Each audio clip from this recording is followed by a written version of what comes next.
Here's a detailed story on how Alexander the Great conquered Persia, chronicling the key battles, strategies, and decisions that allowed Alexander to defeat the vast Persian Empire.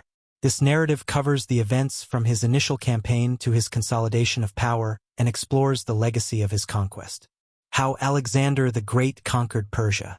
When Alexander the Great set out to conquer the Persian Empire in 334 BCE, few believed that a young Macedonian king could bring down the most powerful empire in the world. However, over the next few years, Alexander's tactical brilliance, ambition, and leadership would turn this seemingly impossible task into reality. His conquest of Persia was marked by pivotal battles, strategic alliances, and a vision of empire that went beyond mere conquest. This story follows Alexander's campaign across Persia, from his first battle to his ultimate victory. Chapter 1. The first step, crossing the Hellespont. Alexander inherited the Macedonian throne at 20 after the assassination of his father, King Philip II. Philip had united Greece under Macedonian rule and planned to invade Persia, but his untimely death left the task to his son.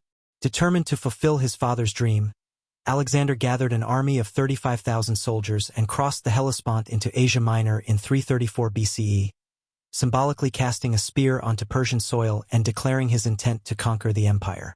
Alexander framed his campaign as a liberation of Greek cities under Persian control, rallying support among the Greeks and winning over local populations. By positioning himself as both a conqueror and a liberator, Alexander laid the political groundwork for his invasion. This dual purpose would be a constant theme in his campaign, helping him secure loyalty from those he conquered. Chapter 2. The Battle of Granicus, a bold opening move. The first significant clash between Alexander and Persian forces occurred at the Granicus River, where Persian satraps assembled an army to halt his advance.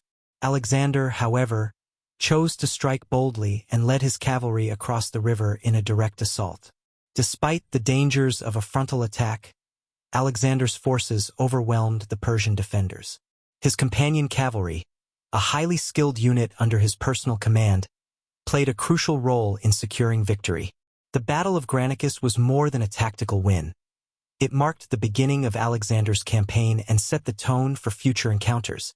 By defeating the Persians in Asia Minor, Alexander opened the path to Persia and liberated several Greek cities, strengthening his reputation as a liberator and securing local support. Chapter 3. The Siege of Halicarnassus, overcoming obstacles. As Alexander advanced, he faced formidable challenges in the form of fortified cities like Halicarnassus, a coastal stronghold supported by the Persian navy. Understanding that a direct assault would be too costly, Alexander employed a combination of siege towers, battering rams, and catapults to weaken the city's defenses over several months. The siege of Halicarnassus tested Alexander's patience and adaptability, but his determination eventually won out. The city fell, further solidifying Macedonian control in Asia Minor. This victory allowed Alexander to continue southward, securing his supply lines and eliminating potential threats from the Persian navy. Chapter 4. The Battle of Issus, the first clash with Darius III. In 333 BCE, Alexander met Darius III, the Persian king, at the Battle of Issus. Darius had gathered a massive army, confident that his numbers would overwhelm Alexander's smaller force. However, Darius made a critical mistake by choosing a narrow battlefield near Issus, limiting his ability to deploy his forces effectively. Alexander seized this opportunity, positioning his phalanx in the center and leading his companion cavalry on the right flank. At a decisive moment, Alexander charged directly at Darius, causing panic among the Persian ranks. Darius, fearing capture, fled the battlefield, abandoning his army. The Macedonians pressed forward, securing a decisive victory. The Battle of Issus was a turning point. It exposed the vulnerability of the Persian Empire and demonstrated Alexander's ability to defeat Darius despite being outnumbered. Moreover, Alexander captured Darius's family, treating them with respect and winning admiration among the Persian people, which would aid him in his campaign. Chapter 5. The Siege of Tyre, persistence against all odds. After Issus, Alexander moved south along the coast, aiming to secure key cities to prevent the Persian navy from threatening his rear. His most challenging conquest came at Tyre, a fortified island city with a powerful navy. When the Tyrians refused to surrender, Alexander embarked on one of his most ambitious feats of siege engineering. He ordered his engineers to construct a massive causeway, connecting the mainland to the island, allowing his troops to breach the city's walls. For 7 months, Alexander's forces battled Tyrian defenses, enduring attacks and sabotage. Eventually, with reinforcements from allied Greek fleets, Alexander captured Tyre in a fierce assault. The siege of Tyre was a demonstration of Alexander's resolve and ingenuity. It secured the eastern Mediterranean coast and showed the world that Alexander would not be deterred, no matter how formidable the obstacles in his path. Chapter 6. The Conquest of Egypt and the Founding of Alexandria. In 332 BCE, Alexander entered Egypt, where he was welcomed as a liberator from Persian rule. The Egyptians crowned him as pharaoh, granting him legitimacy in the eyes of his new subjects. During his time in Egypt, Alexander founded the city of Alexandria on the Mediterranean coast. This city would become a center of learning, culture, and commerce, embodying Alexander's vision of a Hellenistic empire where Greek and Egyptian cultures could merge. Alexandria represented more than a strategic location. It was a symbol of Alexander's ambition to create a unified empire that went beyond mere conquest. The city's eventual role as a beacon of knowledge and culture would ensure that Alexander's legacy endured long after his empire fragmented. Chapter 7. The Battle of Gaugamela, the Decisive Showdown. With Egypt under his control, Alexander turned his sights to the heart of Persia. In 331 BCE, he faced Darius for a final time at the Battle of Gaugamela. Darius assembled one of the largest armies ever seen, equipped with war chariots, elephants, and tens of thousands of soldiers. The flat plains of Gaugamela seemed to favor Darius, giving him the space to deploy his massive forces. But Alexander's tactical brilliance shone once again. He carefully arranged his troops to counter the Persian advantage, creating openings in his lines to nullify the chariots' impact. As the battle raged, Alexander led a decisive charge straight at Darius, breaking through the Persian center and forcing the king to flee.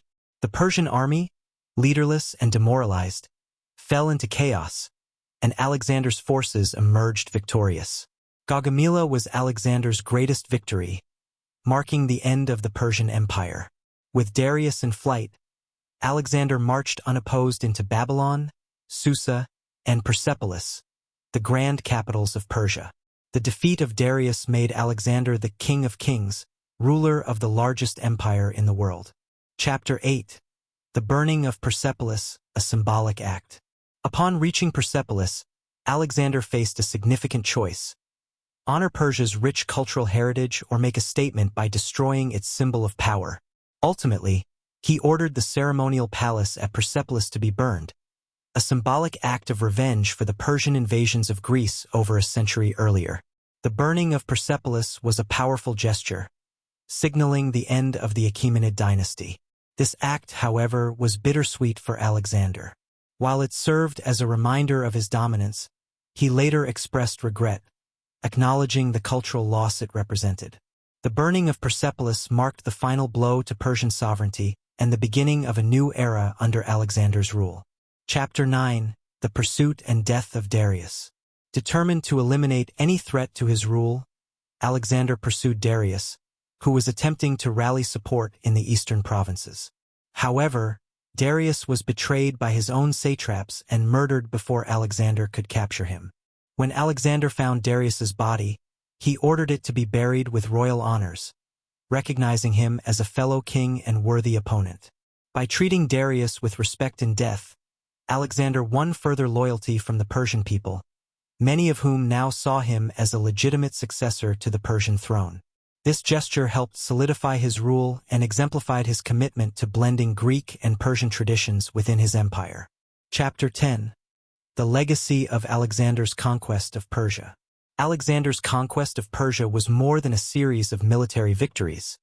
It was the beginning of a new cultural era known as the Hellenistic Age. By adopting Persian customs and encouraging intermarriage between Macedonians and Persians, Alexander sought to create a unified ruling class that bridged East and West.